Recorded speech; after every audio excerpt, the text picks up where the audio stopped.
Hi guys, and welcome to another episode of Kabir Considers. In this video, we're going to react to the 10 worst sociopaths to have ever lived.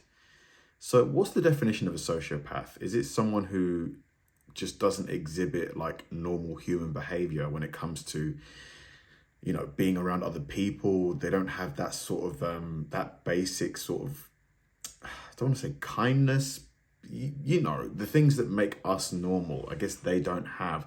Because there's the difference between a sociopath and a psychopath, isn't there? Taking the dream for your average person in America or wherever they are and saying for 3 days you could become Pablo Escobar. Welcome to Watch Mojo, and today we're examining the most notorious people who exhibit signs of sociopathy, those being antisocial behavior, manipulation, and a lack of empathy. You think about getting out of here? But Bundy, he's a psycho. Well, legally, sure.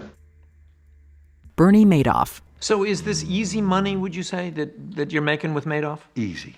Easy peasy. When it comes to financial manipulation, it's hard to beat the story of Bernie Madoff. Yeah. Madoff had it all on Wall Street. He ran a multi-billion-dollar company and held sway over the NASDAQ stock exchange. One could say he made off with billions of dollars. But his own hubris eventually got the best of him. Madoff was a family-dominated firm, so Bernie was the top of everything. His family had all the key positions. Madoff confessed to his sons Mark and Andrew that he had orchestrated the largest Ponzi scheme in history through his investment securities firm, swindling investors out of billions. Mark and Andrew then turned on their father and reported him to the FBI, who arrested Madoff on a charge of securities fraud. Wow, they snitched on their own dad. I guess they probably were thinking about them and their kids if they had kids. Still, to turn your own dad in? Oof. He eventually pled guilty to 11 felonies and was sentenced to 150 years in prison, where he died in April 2021. The office has been secured. We have Bernie Madoff in custody, and we just know a lot of money is missing. Our biggest problem was we don't know how it happened.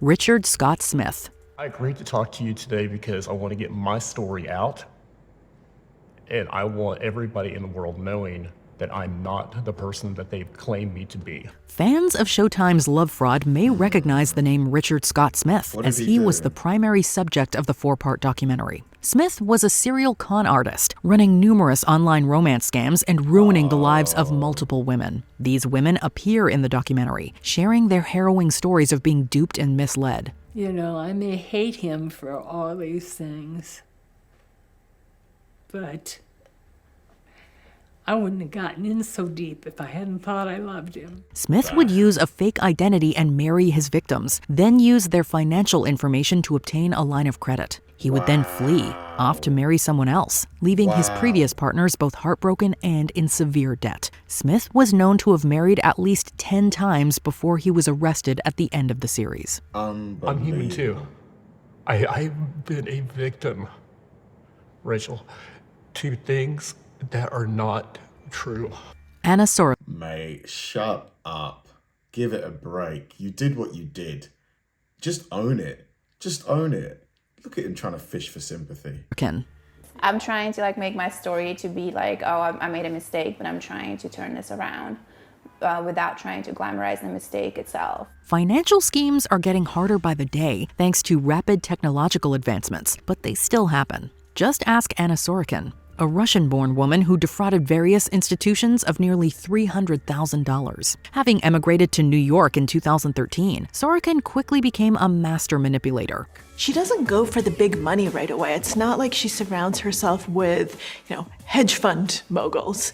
She surrounds herself with cool. She invented a new identity, Anna Delvey, and forged financial documents to appear like a rich German heiress with access to a multi-million euro trust fund. With these documents, Sorokin secured massive loans, which she used to sustain a lavish lifestyle. However, her deceit was exposed when she duped her friend Rachel Deloche Williams of over $60,000. Williams alerted the police, leading to Sorokin's arrest in a sting operation. She subsequently served 2 years in prison.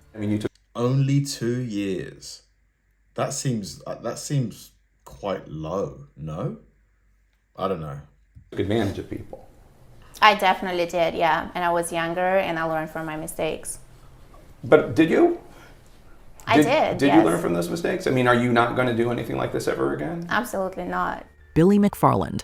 But was it more to prove yourself or was it more for money? It was to prove myself, and once again, I was totally wrong, and I lied to investors to get money. Called the poster boy for millennial scamming by Vanity Fair, Billy McFarland is widely known as the man behind the ill-fated Fyre Festival. Yeah, well, ill-fated isn't the right word, more like manipulative. Taking place in the Bahamas, the Fyre Festival was marketed as a luxury music event with villas, gourmet food, the whole 9 yards.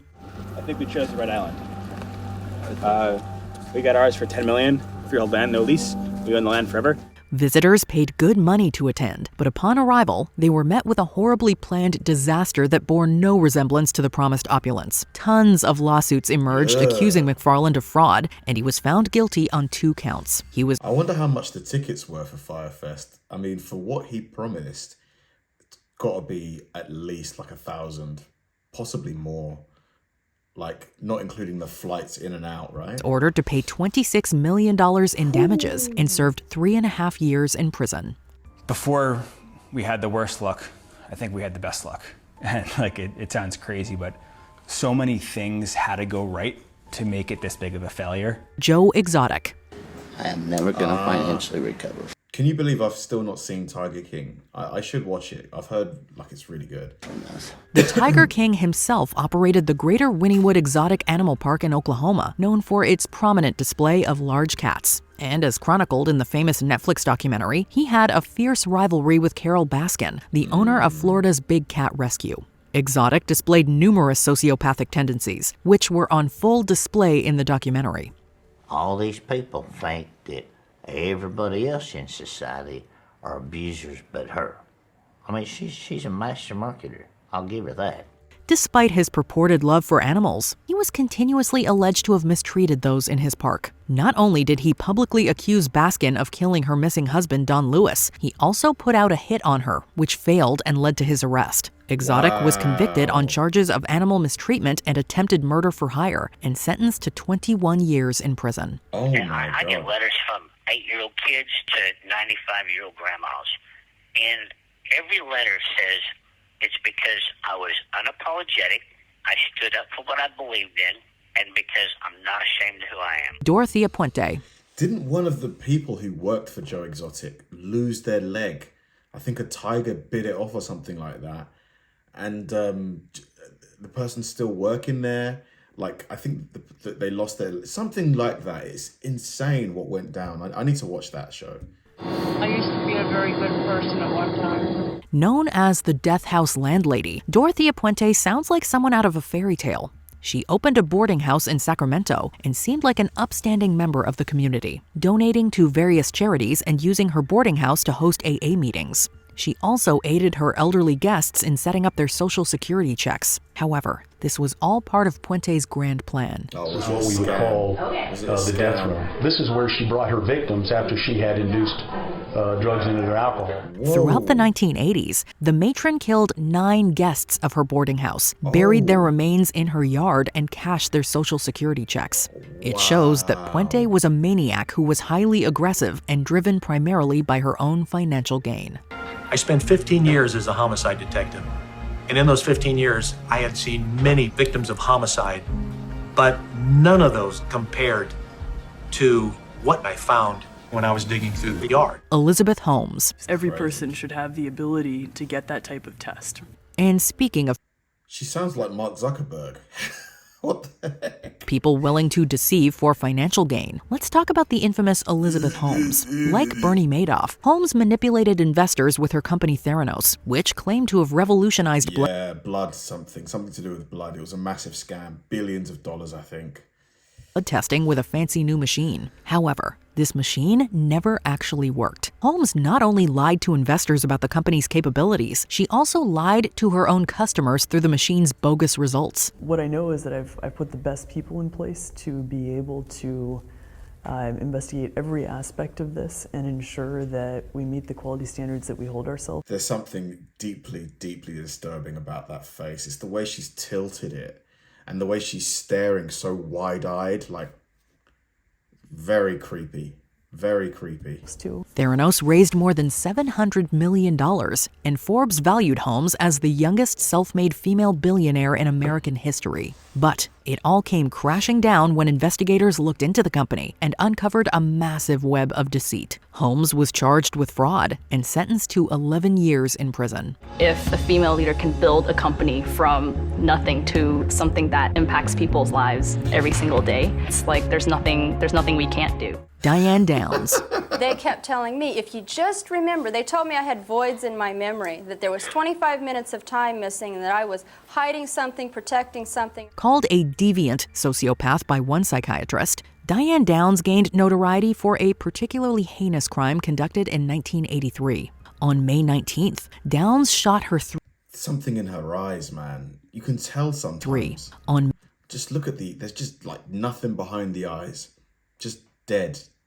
May 19th, Downs shot her 3 children, then wounded herself in the left arm. She subsequently rushed them to a hospital, claiming they had been the victims of an attempted carjacking. He did not take time to point the gun and shoot me, obviously, because he would have shot me the same way he did the kids. However, hospital staff was immediately suspicious of her story. 2 of the children survived, but 1 tragically passed from her injuries. Following an official investigation, Downs was arrested 9 months later and convicted largely on the testimony of one of her surviving children. She supposedly committed the acts because the man she was entangled with didn't want kids in their lives. In 1984, Downs was sentenced to life in prison. To my complete surprise, Diane was non-emotional, not a tear in her eye. That face is just evil. Look at that. I mean, come on. There's something very wrong. Emotional, not a tear in her eye. Ted Bundy. Clearly they're people. Clearly they're flesh and blood, and they have, all the characteristics of human beings, but he would not allow himself to feel those emotions for the victim. Ask any professional and they will tell you that Ted Bundy was as mean as they come. His own attorney, Polly Nelson, called him, quote, the very definition of heartless evil. Biographer Ann Rule said that he was a sadistic sociopath. Even Bundy labeled himself as the most cold-hearted son of a gun you'll ever meet. Gun is our own word. If someone's crazy enough and nutty enough to do something like that, I can't stop him. There's nothing I can do. Bundy was an attractive man who skillfully manipulated his persona. Was he? I mean, I guess whatever floats your boat. Maybe when he was younger. Skillfully manipulated his persona to enchant women, often luring them into his car, where he would restrain and kill them. Even after his arrest, Bundy tried to maintain his innocence, weaving lies for lawyers, the media, and visitors alike. However, as the truth closed in, he eventually realized the game was up and confessed to killing 30 people. I deserve certainly the most extreme punishment society has, and I think society deserves to be protected from me and from others like me.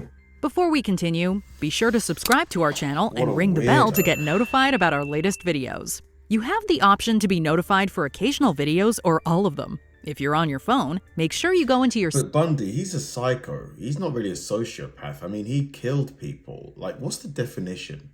What's the difference? Settings and switch on notifications. Charles Manson. If you hold the negative up to the light, you don't see the light, you just see the negative. So I'm a reflection of your negative, there's no doubt about that, and I can handle that also. At his 12th parole hearing, Charles Manson was said to have a, quote, history of controlling behavior. That is putting it lightly. Perhaps the most infamous cult leader of all time, Manson was the head of his eponymous family, which gained notoriety in 1969 after killing actress Sharon Tate. Do you feel blame? Are you mad? Do you feel like But Tate was just one of 9 victims, most of whom Manson murdered by proxy through his manipulated family members. His motive is still ambiguous, but author Vincent Bugliosi believes that he intended to start a race war. At the aforementioned parole hearing, the panel also indicated that Manson had no remorse for the crimes and harbored a total lack of empathy. He died in prison at the age of 83. I'm not ready, Your Honor. I need more time. What do you make of these stories? Let us know in the comments below. Crazy man. Man, that last one, Manson, absolute psychopath, nutcase, fruitcake, whatever words you want to use to describe You know, when he was just babbling at the person across the table from him, just non-stop gibberish. It's crazy. Why do some people turn into people like that? Or are they like that from birth? Is there something in their brain that's just wired differently? I guess so, but I do think some people there's just something, maybe their upbringing just veered them off in such a bad direction. Thanks for watching, guys, and I'll see you in the next one.